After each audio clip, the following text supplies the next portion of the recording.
이란은 최악의 가뭄 중 하나를 겪고 있습니다. 이란에서는 제로데이를 향해 카운트다운 중입니다. 테헤란에 물을 공급하는 저수지가 위험할 정도로 줄어들고 있습니다. 몰라 정권은 미국 폭격기가 이란 상공을 날아다니는 동안 터널에 숨고 있습니다. 2026년 4월 현재 미국 폭탄은 여전히 그들에게 가장 큰 위협이 아닙니다. 그들은 더 강력한 적을 가지고 있으며 그 적은 복수를 하고 있습니다. 이란은 역사상 최악의 물 위기를 겪고 있습니다. 수십 개의 대형 댐이 말라가고 있습니다. 주요 도시의 수백만 명의 사람들이 물 탱커에 의존하고 있습니다. 테헤란, 마슈하드, 이스파한은 고갈 직전에 있습니다.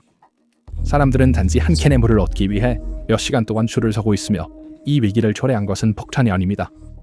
댐에 폭탄이 떨어지지 않았고 미사일이 날아오지 않았으며 적이 공격하지 않았습니다. 그러나 2026년 4월 현재 전국의 중요한 농업 및 산업 지역에 물을 공급하는 19개의 주요 댐이 붕괴 직전에 있습니다. 세계의 전략적 댐은 완전히 말라버려 저수지 기능을 상실했습니다. 이란 인구 2,500만에서 3,000만 명이 직접적으로 물 부족의 영향을 받고 있으며 8,800만 명의 전체 인구가 이 위기의 한가운데에 있습니다. 사람들은 집을 떠나거나 물이 완전히 고갈될 때까지 기다리는 선택지에 직면해 있습니다.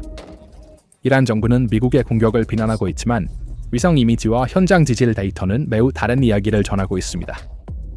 마슈아드부터 시작합시다. 이곳은 재난이 가장 뚜렷하게 드러나는 곳입니다. 이란에서 두 번째로 큰 도시이자 세계에서 가장 큰 시아파 순례지 중 하나입니다. 매년 2천만 명의 순례자들이 이 도시에 몰려들고 있으며 현재 이 도시는 물이 없습니다. 이 도시에 물을 공급하던 주요 댐은 4곳이었습니다. 투스티, 카르데인, 아르다그, 그리고 토로그. 2025년 11월까지 물 수위는 3% 아래로 떨어졌습니다. 이란 의회위원회 위원장인 나스로라 페즈만파르는 상황을 명확히 확인했습니다. 마슈아드의 상황은 이제 거의 제로에 도달했습니다. 우리는 마슈아드의 물 상황을 거의 정지 상태로 만들고 있습니다. 물 공급에 추가적인 제한을 부과했습니다. 특히 아프가니스탄 국경 근처의 두스티 댐은 중요했습니다. 그러나 탈레반이 자체 댐을 확장하고 물을 보유하면서 이란으로의 유입이 80% 감소했습니다. 해결책으로 400개 이상의 우물이 가동되었습니다. 그러나 수십 년 동안 지하수가 과도하게 추출되어 우물이 빠르게 고갈되고 있었습니다. 400만 명의 사람들이 줄, 탱커, 컨테이너를 통해 일상생활을 유지하고 있습니다. 시간별 물 배급 시스템이 시행되었습니다. 어느 동네가 언제 물을 받을지 표시된 목록이 배포되었습니다. 이 분쟁은 2월 말부터 계속되고 있지만 마슈아드의 댐에는 영향을 미치지 않았습니다. 그러나 2026년 3월까지 이 댐들은 사실상 가동이 중단되었습니다. 이란이 걸프 국가들과 그들의 인프라를 공격한 후 연합군은 이란의 전력 인프라를 목표로 공격을 시작했습니다. 이는 펌핑 및 처리 시스템을 마비시켰고 댐에서 물을 끌어올릴 에너지도 충분하지 않았습니다. 전쟁 전 위기는 부분적으로 관리 가능한 것처럼 보였습니다. 전쟁은 그 질서를 또한 파괴했습니다. 이제 탱커 연료는 구할 수 없고 전기펌프는 작동하지 않으며 전쟁의 혼란으로 인해 구호 배급이 차단되고 있습니다. 제로데이, 즉 수도꼭지에서 물이 완전히 끊기는 상황은 더 이상 먼 미래의 일이 아니며 수도관은 분노로 변하고 있습니다. 마슈아드 거리에서는 보안군과 시민들 간의 긴장이 매일 높아지고 있습니다. 그러나 마슈아드는 빙산의 일각에 불과합니다. 인구 1,400만 명의 수도에서의 위기는 마슈아드보다 훨씬 더 심각합니다. 2025년 11월에 CSIS는 위성 분석을 통해 테헤란에 물을 공급하는 5개 주요 댐의 상태를 문서화했습니다. 도시에는 라르, 라티안, 탈레칸, 맘누드라는 5개의 주요 댐이 있습니다. 라르 댐은 용량의 1%에 불과합니다. 물이 거의 없습니다. 모든 댐의 평균은 외서 11% 사이입니다. 이 5개의 댐은 테헤란의 다양한 지역에 물을 공급합니다. 남부 지역의 불균형함 감소는 위기를 훨씬 더 심각하게 만들고 있었습니다. 당시 페제시키안 대통령의 발언은 이란 역사상 전례 없는 인정이었습니다. 비가 오지 않으면 우리는 11월 말에서 12월 초 사이에 테헤란에서 물을 배급하기 시작해야 할 것입니다. 설령 배급을 하더라도 그때까지 비가 오지 않으면 더욱 놀라운 것은 마크란 해안으로 수도를 남쪽으로 이전하는 것 외에는 다른 선택지가 없다는 그의 주장입니다. 국가 원수가 1,500만 명의 수도를 대피시키는 것에 대해 말하는 것만으로도 위기의 규모를 보여줍니다. 전쟁이 이 상황을 악화시켰습니다. 2026년 2월부터 계속된 공습은 테헤란의 전력망을 타격했고 이미 고장나고 있던 물펌프를 완전히 멈추게 했습니다. 전쟁 전에도 밤에는 물이 끊기는 일이 있었습니다. 이제는 하루 종일 정전이 계속되고 있습니다. 남부 지역에서는 탱커물이 유일한 공급원이지만 전쟁 중이라 탱커 연료조차 구할 수 없습니다. 전쟁 전 테헤란은 제로데이를 준비하고 있었습니다. 이제 제로데이가 사실상 시작되었고 도시 아래에서는 또 다른 재앙이 진행되고 있습니다. 수십 년간의 과도한 지하수 추출로 인해 테헤란은 매년 25cm씩 침하하고 있습니다. 도로가 갈라지고 건물이 기울어지고 있으며 과학자들은 이 침하가 이제 되돌릴 수 없다고 말합니다. 테헤란의 물소비는 인구 증가보다 더 빠르게 증가했습니다. 1년에 346만 입방미터에서 오늘날 12억 입방미터로 증가했습니다. 시스템에 들어오는 물의 3분의 1이 누수와 무단 사용으로 손실됩니다. 도시가 성장하면서 녹지의 90%가 콘크리트 표면으로 덮여 빗물이 토양에 스며드는 것을 막고 있습니다. 다시 말해 테헤란은 더 많은 물을 소비하면서도 보유량은 줄어들고 있으며 전쟁은 남은 자원을 사용할 수 없게 만들고 있습니다. 평화 시에도 지속 가능하지 않은 이 방정식은 전 시에는 완전히 붕괴되었습니다. 그러나 위기는 북쪽에만 국한되지 않습니다. 남쪽으로 갈수록 상황은 더욱 암울해집니다. 이스파한에서는 도시와 농업의 생명줄인 자얀데 루드댐이 말라가고 있습니다. 유입량은 초당 6세제곱미터인 반면 유출량은 초당 28에서 30세제곱미터입니다. 도시는 45일 이내에 식수 비상사태에 직면하고 있습니다. 한때 이스파한의 자랑이었던 역사적인 다리 아래에는 이제 물이 아닌 흙이 있습니다. 그리고 이스파한도 전쟁 중에 큰 타격을 입었습니다. 사파산 지하 복합체에 떨어진 벙커 버스터 폭탄이 도시를 흔들었습니다. 그러나 이스파한의 진짜 위기는 폭탄이 아니라 마르는 강입니다. 인근의 코트반 댐은 별도의 재앙입니다. 그것은 염수를 방출하여 37만 헥타르의 농지를 파괴했습니다. 더 남쪽에서는 전쟁의 직접적인 영향이 시작됩니다. 이란의 가장 큰 걸프 섬인 캐시무의 담수화 공장이 전쟁 중에 공격을 받아 15만 명의 사람들이 갑자기 물 없이 남겨졌습니다. 이란은 이번 공격을 물 전쟁이라고 선언하고 보복으로 바레인의 담수화 시설을 목표로 삼았다고 발표했습니다. 물 기반 시설은 걸프 전역에서 새로운 목표 범주가 되었으며 트럼프는 담수화 시설을 공격하겠다고 명시적으로 위협했습니다. 그리고 나머지 나라는 타브리즈 근처의 우르미아 호수는 한때 중동 최대의 염수호였으나 90% 줄어들어 소금 사막으로 변했습니다. 호수가 말라가는 것은 가뭄뿐만 아니라 호수를 공급하는 강에 건설된 댐과 우물 때문입니다.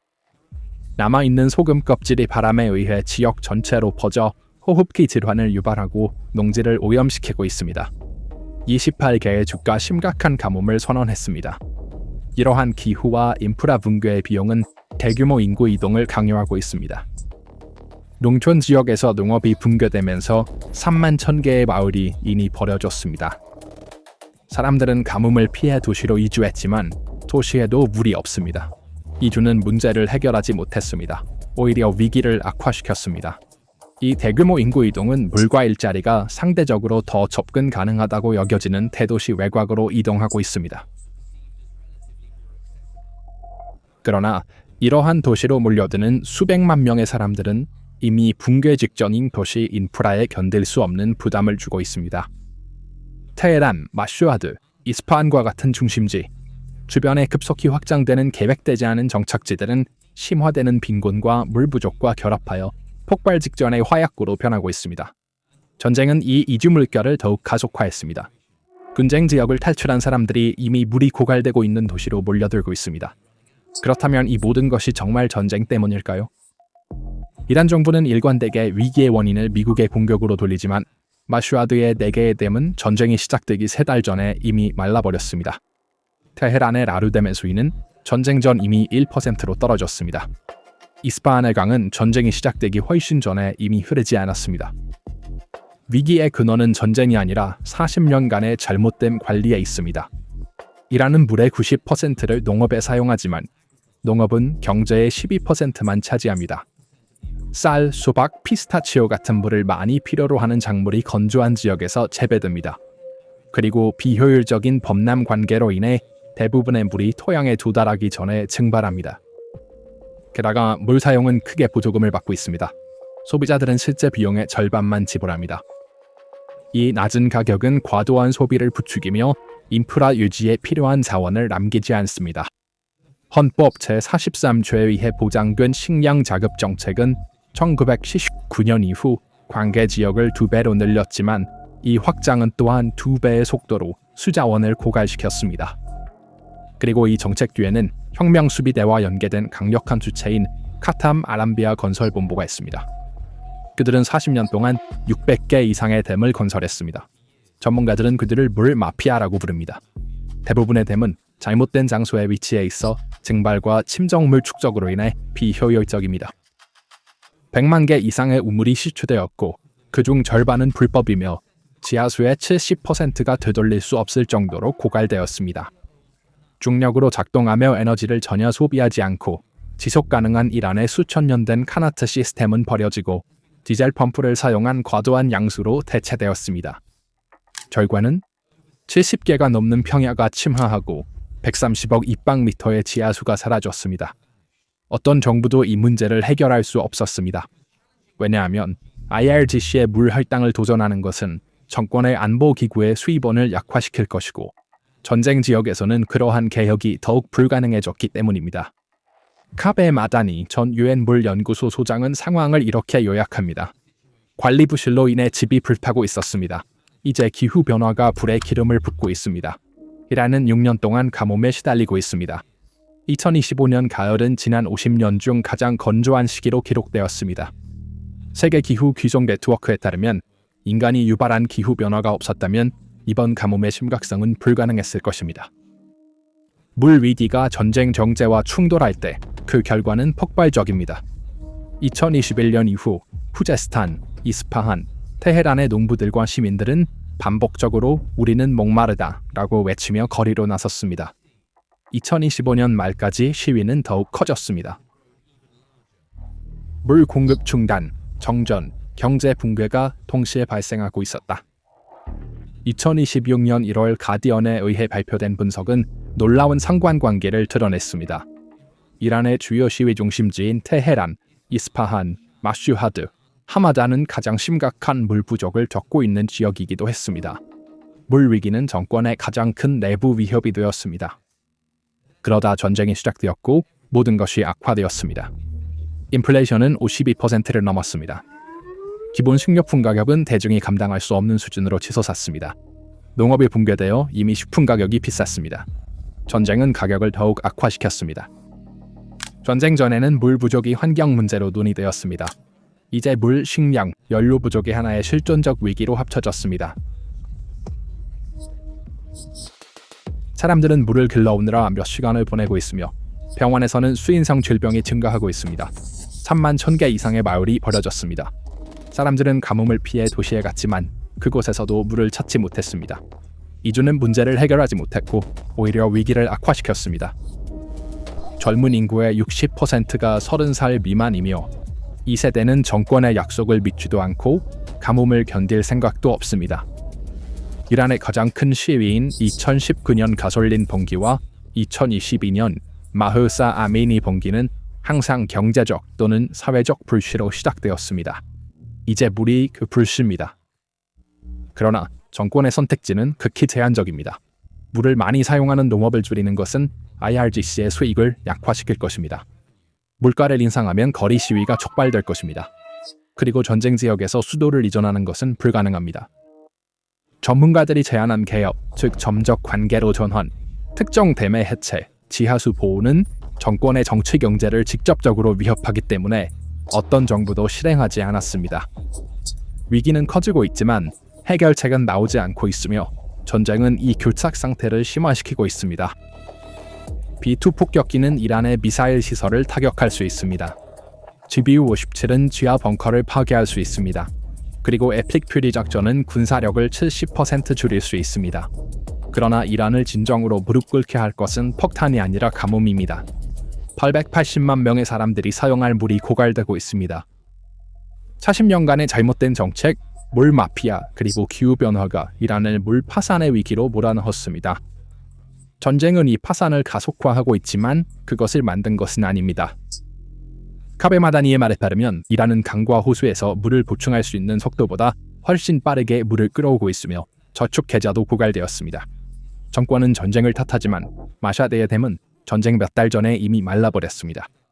테헤란의 라르댐은 전쟁 전 이미 1%였고 이스파한의 강은 전쟁이 시작되기 훨씬 전에 이미 흐름을 멈췄습니다. 마슈하드의 폐쇄된 댐, 테헤란에 무너지는 집안, 이스파한의 말라버린 강, 캐시모에 폭격당한 담수화 시설, 그리고 갈증으로 거리로 쏟아져 나오는 사람들. 이란의 가장 심각한 위기는 산 아래에 있는 것이 아니라 수도꼭지 끝에 있으며 그 수도꼭지는 매일 조금씩 말라가고 있습니다. 이에 대해 어떻게 생각하시나요? 댓글로 여러분의 생각을 공유해주세요. PPR 글로벌의 독점 분석을 계속 받으시려면 채널을 구독하시고 알림 설정을 잊지 마세요. 저희를 선택해주셔서 감사합니다.